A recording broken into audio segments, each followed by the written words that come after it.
Hello students, welcome to EPG Pathshala. I am Dr. Savita from Maharaja Agrasen University, Badi. Today, we are going to talk on module Monetary Policy under the paper Managerial Economics. After completing this module, you will be able to understand the concept of monetary policy, various objectives of monetary policy, instruments of monetary policy, role of monetary policy in economic development, and the limitations of monetary policy. Monetary policy plays a significant role in building the economic character of the country because money and credit in a modern economy exercise long-lasting influence upon the course, nature, and volume of economic activities. Monetary policy plays a significant role in economic development and growth of underdeveloped countries. It can also help in correcting economic evils in the economy. Monetary policy may be defined as the deliberate and conscious management of money supply for the purpose of attaining a specific objective or a set of objectives. It aims at regulating the flow of currency, credit, and other monetary instruments in an economy. In a broad sense, we can say that monetary policy refers to the monetary system of a country and deals with all those monetary and non-monetary measures and decisions which have monetary effects.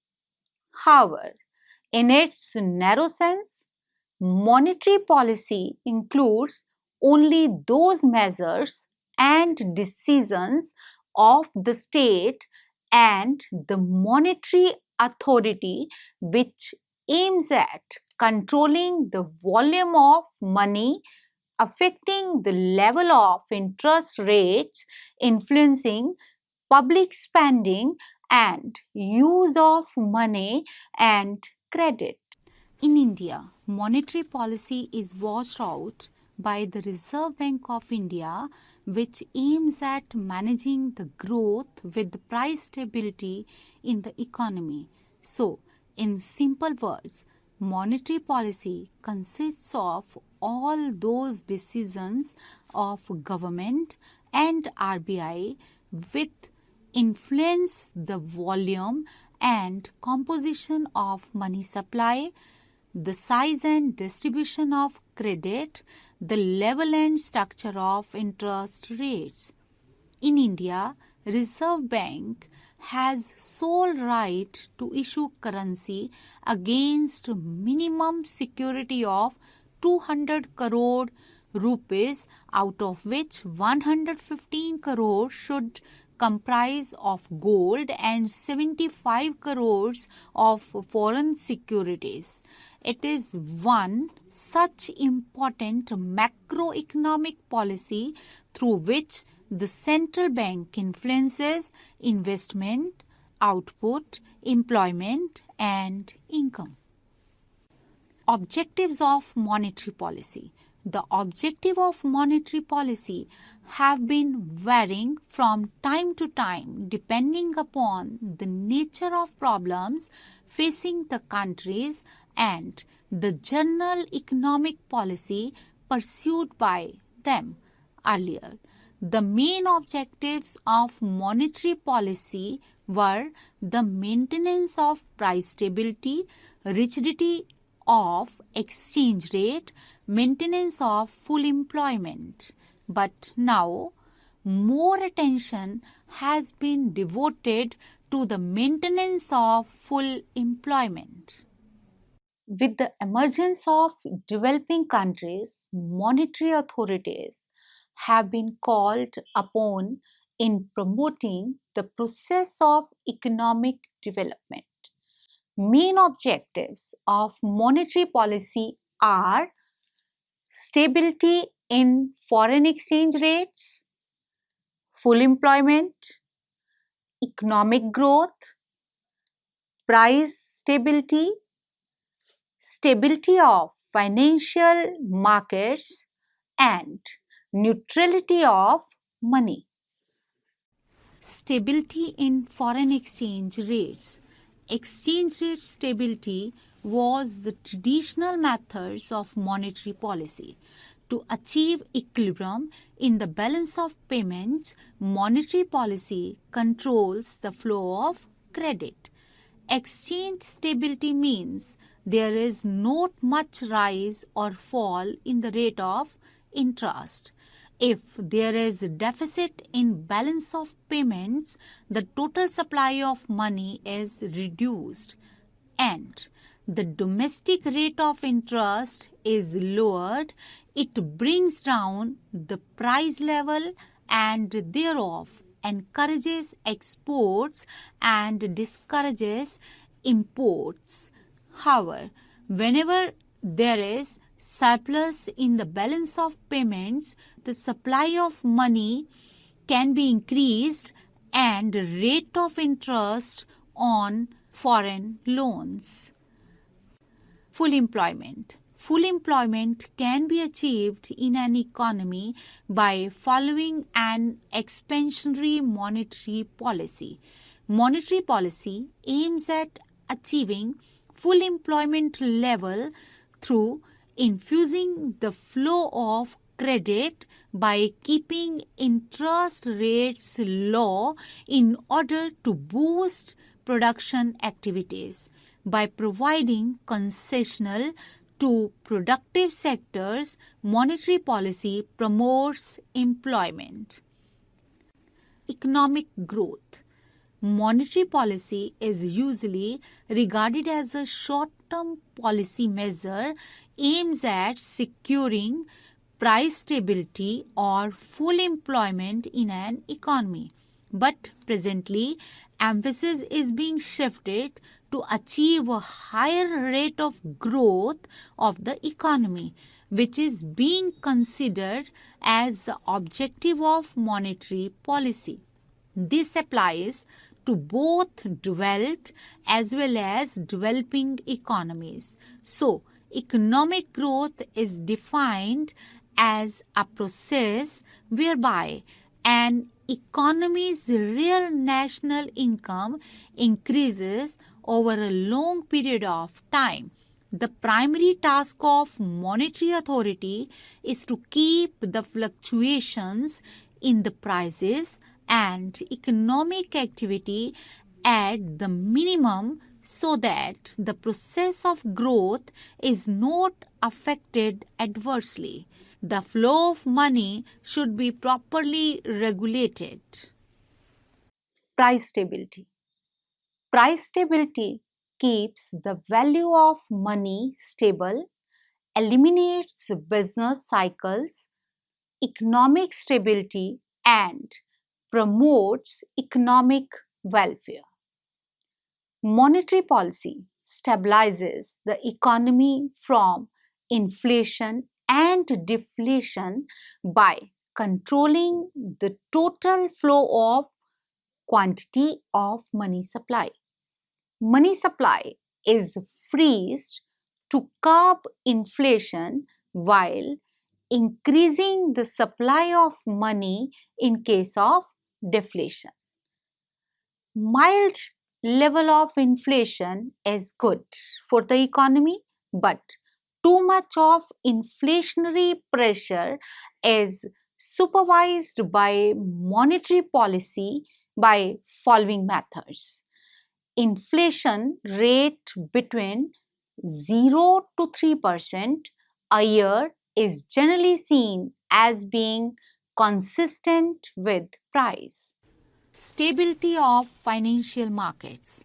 An effective monetary policy that accelerates economic development through financial institutions by mobilizing saving of the individuals and by the help of capital formation in the economy by providing long and medium term credit at low rate of interest. In order to avoid wide fluctuations in the economy, monetary policy accommodates the interest rates towards the stabilization of financial markets in order to achieve economic development. Next one is neutrality of money. It is believed that the best monetary system is one in which money is neutral. The monetary authorities should aim at the complete neutrality of money. Money should be a passive factor, so monetary policy has to maintain the quantity of money perfectly stable. The objective of neutrality of money can be attained only when the other objectives are fulfilled. Instruments of monetary policy. Monetary policy used to achieve economic and price stability by influencing aggregate demand or supply in the economy. Monetary policy deals with the expansion and contraction of money. There are two basic instruments of monetary policy through which supply of money can be expanded or contracted. That is, quantitative instruments and qualitative instruments. Qualitative instruments or qualitative measures are the important for systematic expansion and contraction of the volume of credit in accordance with the need of the economy. That is, expansion of credit during depression and contraction of credit during inflation are as follows.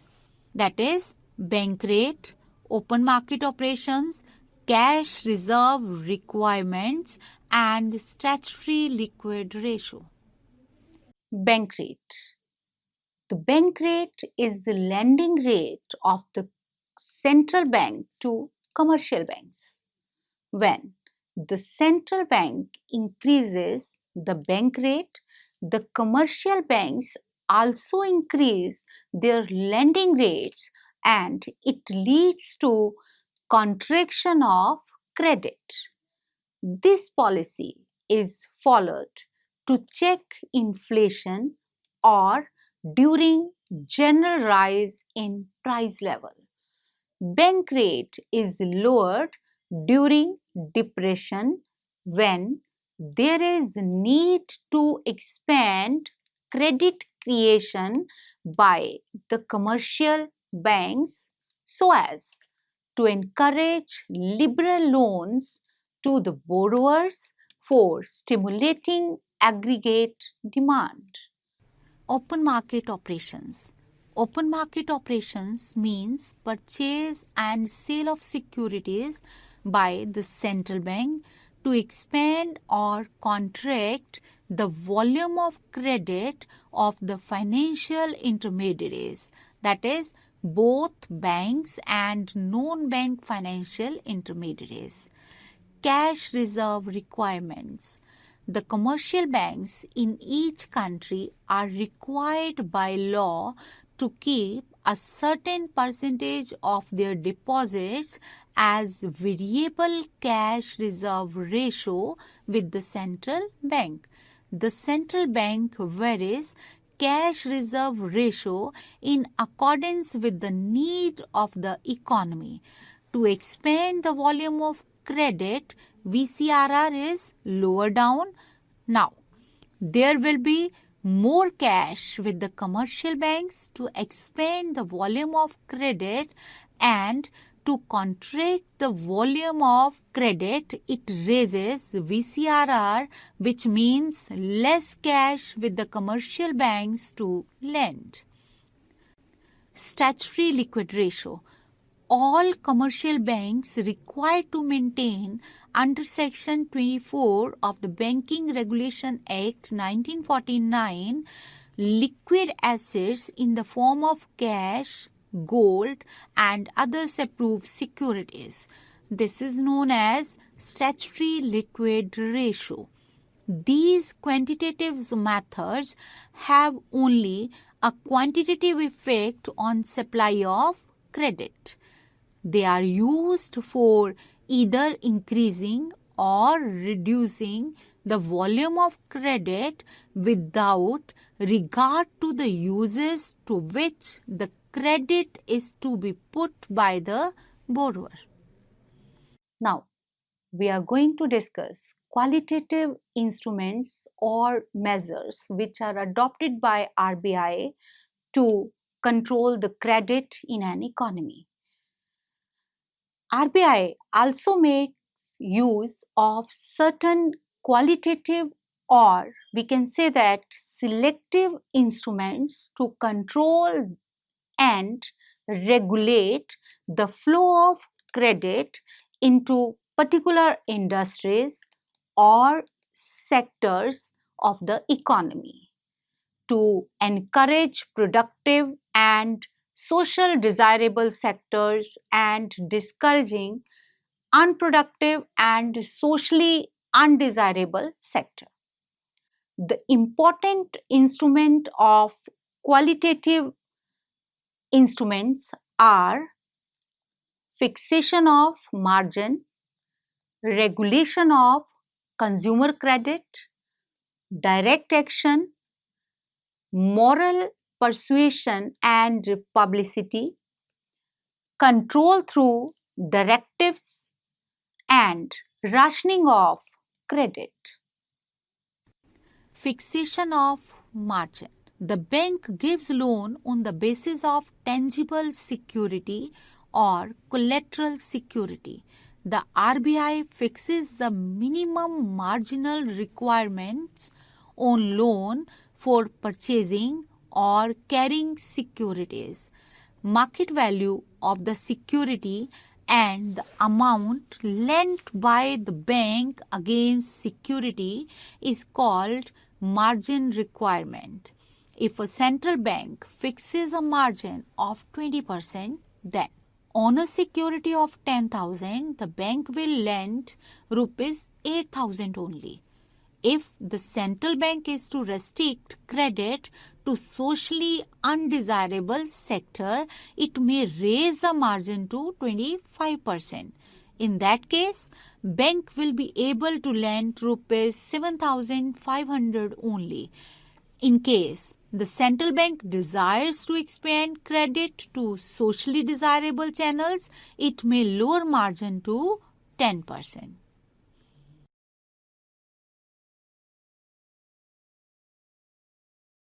Direct action. Direct action refers more or less a corrective measure against those commercial banks who fails to toe the line of the central bank monetary policy. It may refuse to rediscount their bills of exchange or grant them other financial accommodations or come to their rescue in their crisis hour. However, commercial banks can ill afford to earn the wealth of the central bank and be its defaulter. Moral persuasion and publicity. As a leader of commercial banks, the central banks persuades them to follow a particular monetary policy in the face of prevailing situation of the economy.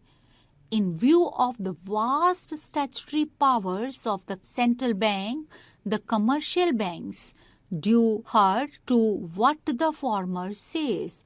Another way of moral pressure is the use of publicity medium. It influences the credit policies of the commercial banks to sensitize the people regarding the economic and monetary condition of the country. It publishes weekly or monthly or quarterly statements of the assets and liabilities of the commercial banks, as well as reviews of credit and business conditions, report on its own activities, money market and banking conditions, etc., for the benefit of general public. Control through directives. Banks are directed by the central bank to be liberal in granting credit to the priority sectors like agriculture, power, infrastructure, housing, education, etc., rather than less priority sectors. Rationing of credit. Rationing of credit is practiced to check credit flow to speculative activities by allotting credit quota for diverse business activities. The banks are not allowed to exceed quota limits at the time of granting loans. These various tools can be used for formulating a proper monetary policy to influence levels of aggregate output, employment, and prices in the economy.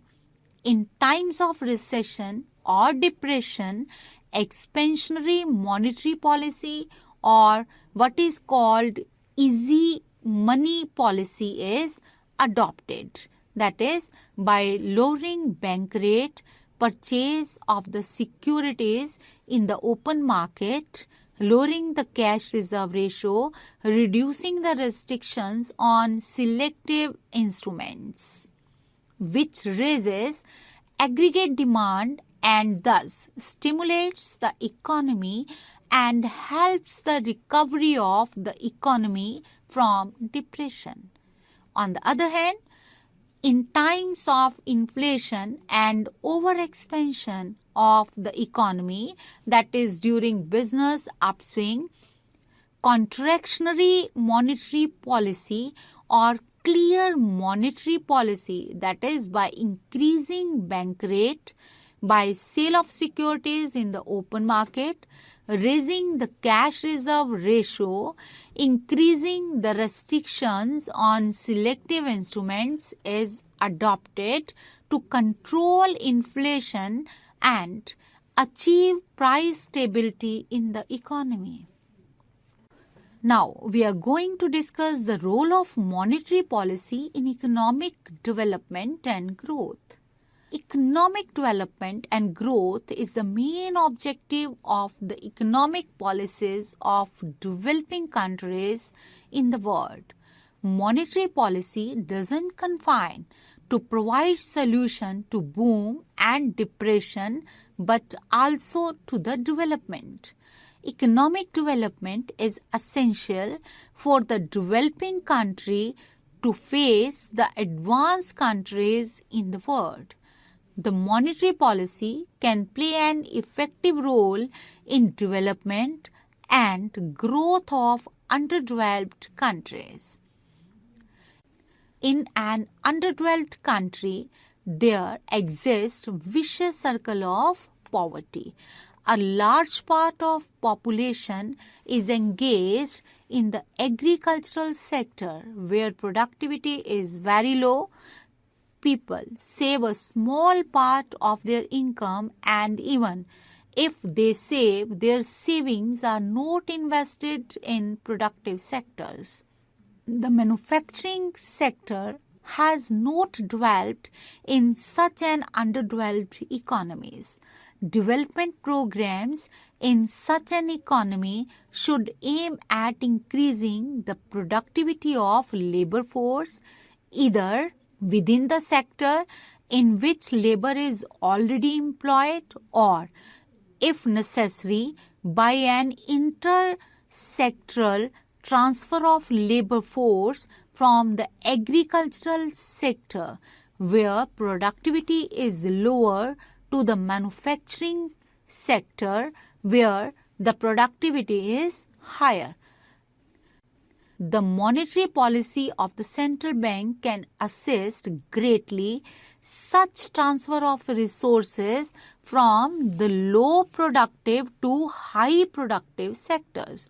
In fact, by a judicious use of selective instruments of credit control, it is often possible for the central bank to discourage investments in socially unproductive or undesirable sectors and encourage investment in socially productive or desirable necessary sectors. The central bank can also help the process of expansion by a suitable expansion of the currency and credit supply, which is necessary for the maintenance of price stability.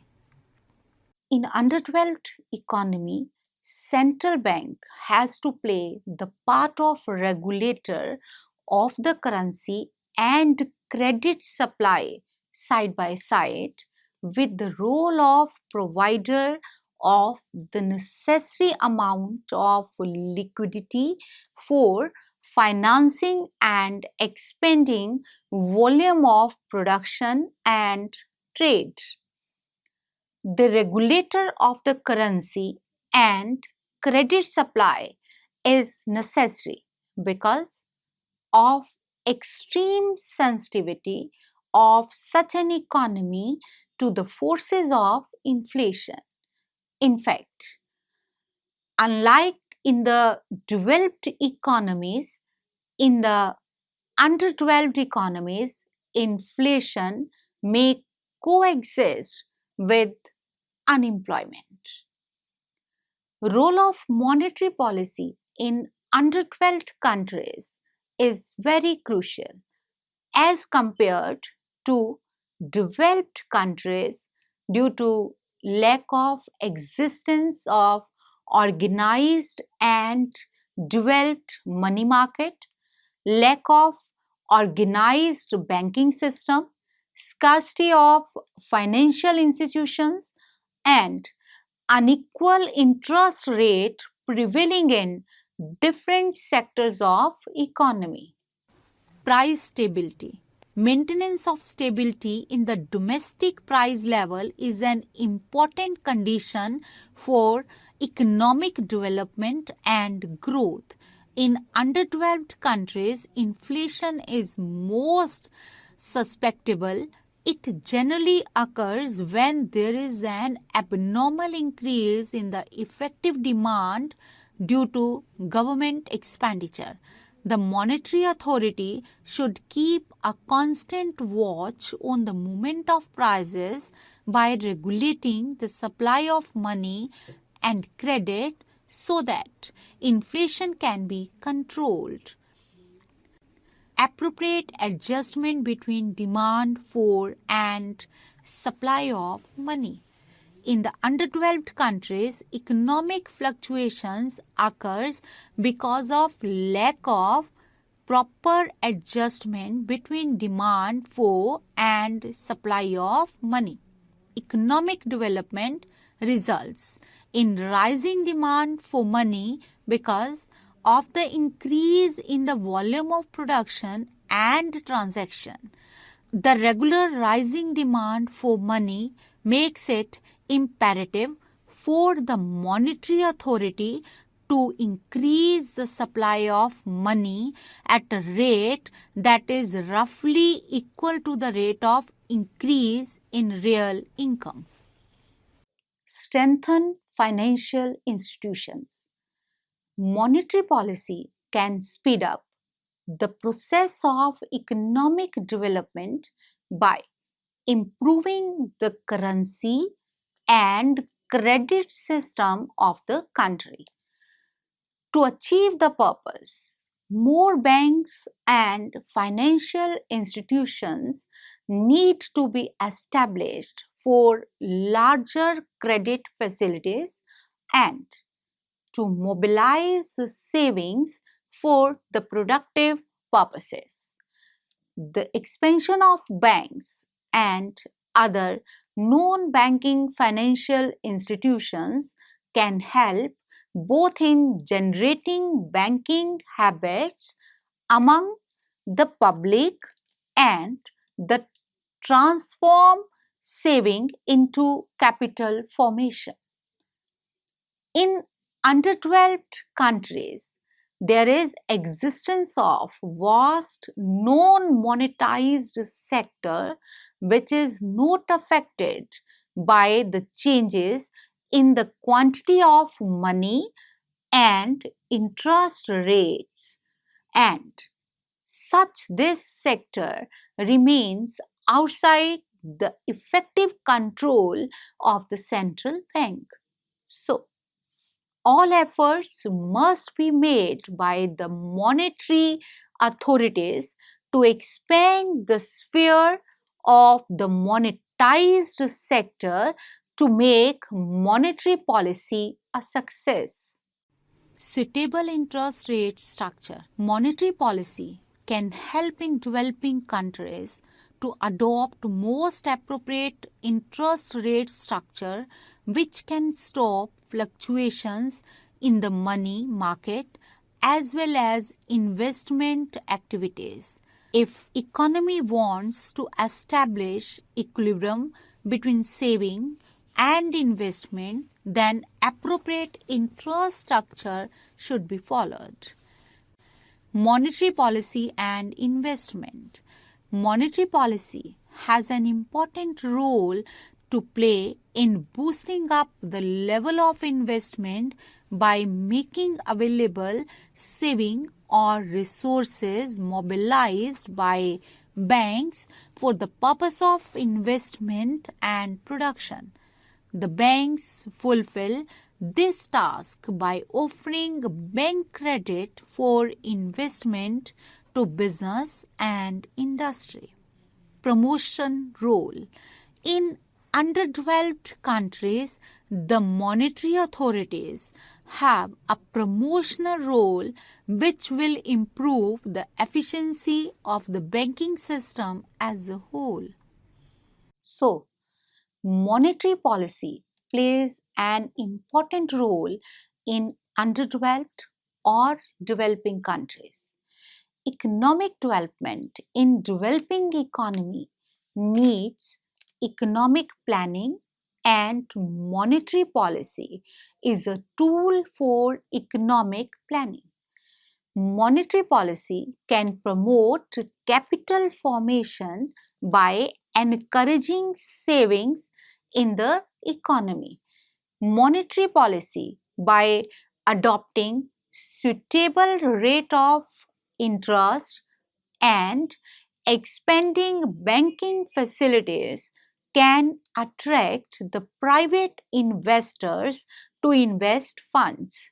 So, monetary policy can play a crucial role in the economic development and growth in the developing countries.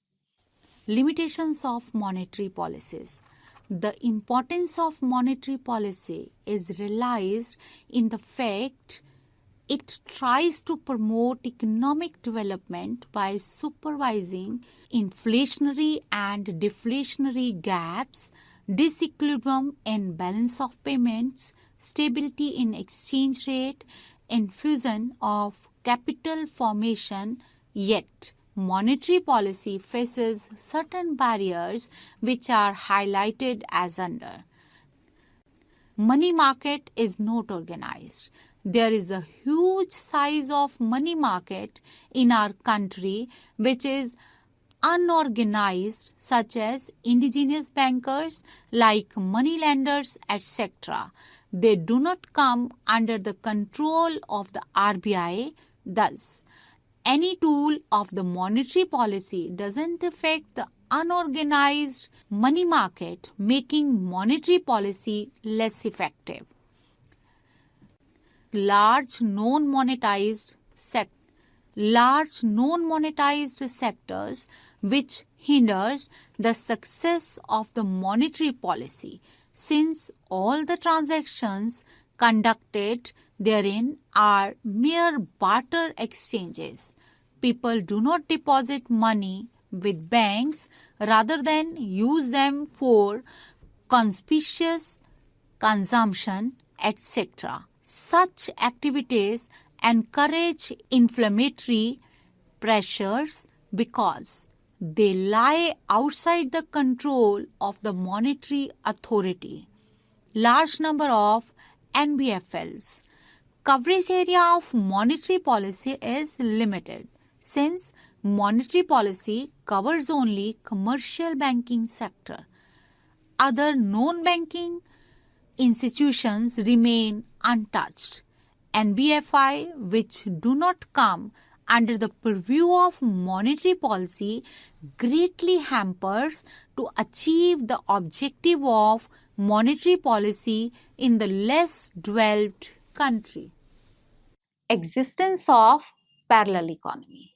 The existence of parallel economy limits the working of the monetary policy. The black money is not recorded since the borrowers and lenders keep their transactions secret and hidden. Consequently, the supply and demand of money gap arises and also doesn't remain as desired by the monetary policy. Deficit financing. A monetary authorities wants to check the supply of money, while deficit financing helps to increase the supply.